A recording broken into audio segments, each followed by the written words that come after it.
ዛሬ አንድ አሳዛኝ ታሪክ ላውራችሁ። ብዙዎቻችሁ ባሎቻችሁ ጋር ስትፋቱ በተለይ ስደት ላይ ሆናችሁ ፍቱኝ ስትሉ የምትጠየቁ ገንዘብ የምትከፍሉ አላችሁ፣ ንብረታችሁ ሁሉ።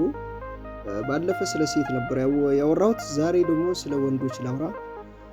ስለዚህ እቺን ቪዲዮ አጭር ቪዲዮ ናት። የሁሱን ቪዲዮ አዳምጣችሁ እንመለስ። ቪዲዮውን እስከ መጨረሻ ተከታተሉ። በጣም ገራሚ የሆነ ታሪክ ነው። ጥያቄ እኔ ባለትዳር ነበርኩኝና ባሌ ጋር ተጣላሁኝ። አመት ሆኖኛል። እስካሁን ድረስ እኔ ካላወረደልኝም ሸሪያ ፍርድ ቤትን በተሰብ ጠይቀውልኝ ነበር። ኢትዮጵያ ተክፈል ምናምን ነው ያሉትኝ። ያኔ የጋራ ገንዘብ ምናምን የለንም። መዳም ቤት የሰራሁትን ገንዘቤን ነው ክፈኛልኝና እኔ ደግሞ አልሰጠህም ምናምን አልኩት እና በ6 ወር ምናምን እና ሳውዲ ሰርተሽ አመጣሽውን ብር ነው ወካፍ ያሉሽ ሸሪዓ ፍርድ ቤቶች? አዎ እናቴ ጠይቃ ነበረ። ያኔ የሱ የጋራ ገንዘብ የለውም፣ ግን የኔ መዳም ቤት የሰራሁትን ገንዘቤን ነው ትክፈለው ምናምን ያሉትኝ። እንግዲህ አመታችን እኔና እሱ አንደዋወልም ምናምን። በቀደም ጠይቄው ነበረ። ያው ገንዘብ ካልከፈልሽ እኔ ካላወርድልሽም አለኝ። ምን እንደማደርግ ነው የግራ ይገባኝና ምን ማድረግ አለብኝ? ሸሪዓ ፍርድ ቤት ኒካ ማውረድ አለባቸው። ጉድ እኮ ነው። እሷ ለፍታ ሰርታ ያመጣችውን ገንዘብ ካላካፈልሽኝ ሸሪዓ ፍርድ ቤት ከየት እንዳመጡት ይሄን ህግ አላውቅም። በነብዩ ሰለላሁ ዐለይሂ ወሰለም ጊዜ አንድ ሴት ፍቺ ጠየቀች። ነብያችን ሰለላሁ ዐለይሂ ወሰለም ሲያገባሽ ጊዜ ሰጠሽን መህር ብቻ መልሽለት ነው ያሏት። هل تردين له حديقته؟ فقالت نعم. فقال له النبي صلى الله عليه وسلم طلقها وترد لك المهر. فردت له الحديقة وطلقها الرجل. የትክልት ስፍራ ነበርና የሰጣ ሲያገባ ሰውየው ሲያገባሽ ጊዜ ሰጠሽን መህር ብቻ ስጪው አላት። ሰጠችው خلاص። ነገር ግን ያንን እድሜ ልኳን የሰራቸውን ገንዘብ አካፊ ብለው ነብዩ ሰለላሁ ዐለይሂ ወሰለም አላዘዟትም። 5 ሳንቲም አልጨመረለችም። ገባች? የሚገርማቸው ሴትየዋ አረ ተጨማሪ ከፈለገ መልሰለታለሁኝ አለች። አረ ተጨማሪም ለስጠው ከፈለገ ብቻ ይፍታኝ አለች። አይ ተጨማሪ ሳይሆን ሲያገባሽ ጊዜ ሰጠሽን ብቻ አላት ነብዩ ሰለላሁ ዐለይሂ ወሰለም። ዛሬ ላይ ግን በተቃራኒ ተጨማሪ ስጪ ይላሉ። ከየት እንዳገኙት አላውቅም። ሸሪዓ ፍርድ ቤት ቃዲዎች አሁን ላይ አብዛኛው ሸሪዓ ፍርድ ቤት ያስቀምጧቸው ዝም ብለው ከጫት ተረጓፈው መሰለኝ ያስገባቸው፣ ዝም ብለው ጥምጣም ስለለበሱ። ከየት እንዳገኙት አላውቅም።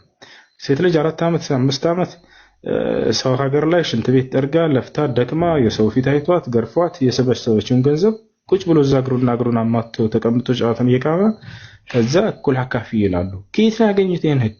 ቢሆን ጃቡ ይሄ ሸሪዓ ይችን ህግ ከየት ነው ያመጣት? እንዳሰጣቸው ምሳሌ ሲያገባሽ ጊዜ የሰጠሽ ለምሳሌ ዛሬ 5 ዓመት ሲያገባሽ ጊዜ የሰጠሽ መህር 50 ብር ከሆነ ያንን ብቻ ነው የምትመልሽለት። 60 ብር አድርገሽ ራስሽ መመለስ ግዴታ አለብሽ። ሰላም አለይኩም ወራህመቱላሂ ወበረካቱ። ሰላም ምርጦች፣ እንዴት ናችሁ? ሰላም ናችሁ? እንግዲህ ቪዲዮውን እንደሰማችሁት ነው። ከዚህ በፊት እንደዚህ አይነት ህይወት አንዲት ልጅ አውርታኝ ነበረ። በጣም ተመሳሳይ ነው ከዚህ ጋር እና ለአገር ነው የተጋቡት። አገር ተጋብታ ልጅ ይወልዳሉ። ከዛ በኋላ ስደት ትሄዳለች። እሷ ስደት ስንት ዓመት ትኖራለች? 6 ዓመት። ልጇ ስንት ዓመት ሆነው? 6 ዓመት ሆኖታል። እና 6 ዓመት ኒካ አላወረዱም፣ ግን ተጣልተዋል። እሱ ሌላ አግብቶ እየኖረ ነው፣ የራሱን ህይወት እየኖረ ነው እሱ ማለት ነው። እንዳውም ልጆች ምናምን ከሌላ ወልዷል፣ ግን እስካሁን እሷን አልፈታትም። የሚገርማችሁ ነገር ማለት ነው እሷን አልፈታትም።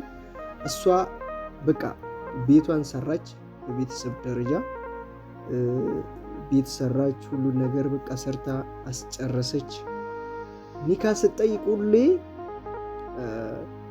እሱ በአካል ከሌለሽ እሱም በአካል ከሌለ መፈታት አይቻልም፣ ሁለታችሁ ቀርባችሁ ነው የሚባለው። እና ምንም ማድረግ አልቻለችም።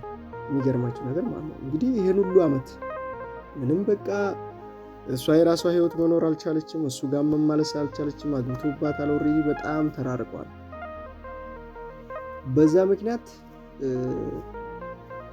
ኒካ ይፈታኝ ብላ ስትጠይቅ ምን አላት? መጀመሪያ ቤቱን በኔ ስም ካዞርሽ፣ ቤቱን የሰራችው ማለት ነው በኔ ስም ካዞርሽ ኒካሽ ይወርድልሻል ብሎ ጥያቄ ያቀርባል። እንግዲህ ተመልከቱ፣ እሷ 6 ዓመት የለፋችበትን ቤት በስሜ ካላዞርሽ ይላታል።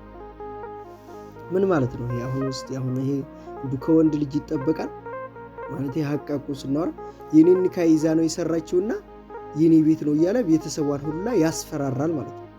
ተመልከቱ እንግዲህ አሁን እዚህ ቦታ ላይ ምን አይነት ሰዎች ናቸው የእሷን ኒካ ፍርድ ቤት መፍታት እየቻለ ዝም ብለው እሷ ካልመጣች ነው የሚሉት። ተመልከቱ እንግዲህ ይሄን ጉዳይ ማለት ነውና እየተሰቃየች ነው ያለችው ማለት ነው። አሁን በዚህ መልኩ በኋላ ደግሞ ምን አደረገ? ልጁን ራሱ ነው ያሳደገው። ልጁን አልሰጣትም፣ እሱ ጋር ነው ያለው። ከዛ በኋላ እምቢ ብላ እንደዚሁ 1 ዓመት ገደማ ምናምን ስትቀመጥ አስደውሎ አሁንም ልጁን በልጅ ስም አርጊው ማነው ቤቱን በልጅ ስም አርጊውና ኒካሽ ይወርድልሻል። እንግዲህ ኒካው የሚወርደው በንብረት ነው እንጂ በዚህ በእንትን አይደለም፣ በሸሪያ በምናምን የሚባለው አይደለም። የሚገርማችሁ ነገር እኮ ኒካ ከቤት ጋር ከንብረት ጋር ከገንዘብ ጋር የተያያዘ ነው። ተመልከቱ እና ልጁን ራሱ አሳድጎታል። ምን አደ በልጁ ስም እንግዲህ በልጇ ስም እቺ ልጅ ካደረገች ለዚህ ለህፃን በህፃኑ ስም የቤት ካርታው ከዞረ እሱ ምን ሊያደርግ አስቦ ይመስላችኋል? ወደ ራሱ ስም ለማዟዟር ወይስ ለዚህ ህፃን ሆኖ ይቀጥላል ይሄ ቤት? ምን ሐሳብ መጥቶለት ይመስላችኋል? እስቲ እናንተ ስታስቡ በልጃችሁ ስም አሁን ቤታችሁ ስታረጉ እንዴት ነው ያ ነገር የሚሆንባችሁ? ኮሜንት ላይ አስቀምጡት። ሁላችሁም በቤታችሁ ያለ ነገር ነውና እንደዚህ አይነት ነገር ፍርድ ቤት ማለቅ እየቻለ ለምንድን ነው እንደዚህ? ንብረት ክፍያም ሲሆን ክፈሉ። ሰው ልጅ ሀቁን ዘርዝሮ በነገራችን ላይ ወንዶች እዚህ ካለንኛ እሷ የሰራችውን እሷ ለፍታ ትሰራለች። እኛ ግን ሰርተን ልናቀርብ አንችልም። በምን አድርገን ነው የምንሰራው? የእሷን ያህል እሷ ስደት ላይ ናት፣ እየለፋች ነው። በወር ይከፈላታል። የምታመጣው ገንዘብ አለ። በወር ላይ ኃይል ያለው ገንዘብ ልታመጣ ትችላለች። በቃ ብዙ ነገር ልሰራ ትችላለች። እኩል ከእሷ ጋር ሰርቻለሁ ለፍቻለሁ ብሎ ማውራት አይችልም። እዚህ ሀገር ቢሆን አዎ ይሄ ልጅ ወንድ ልጅ ነው ሰርቶ ነው ሊባል ይችላል። እሷም እዚህ ሀገር ብትሆንና ንብረት ክፍያ ቢባል ማለት ነው። ይሄ ነገር ግን በኒካ መልኩ እንዲህ ከሰጠሽን ብዙ አውቃለሁ ነው። የዛ ሳውዲ ሆኜ ወደዚህ ሳልመጣ 12000 ሪያል ከፍሎ የሚፈቱ አሉ። 10000 ሪያል፣ 5000 ሪያል፣ 8000 ሪያል እየከፈሉ የሚፈቱ አሉ።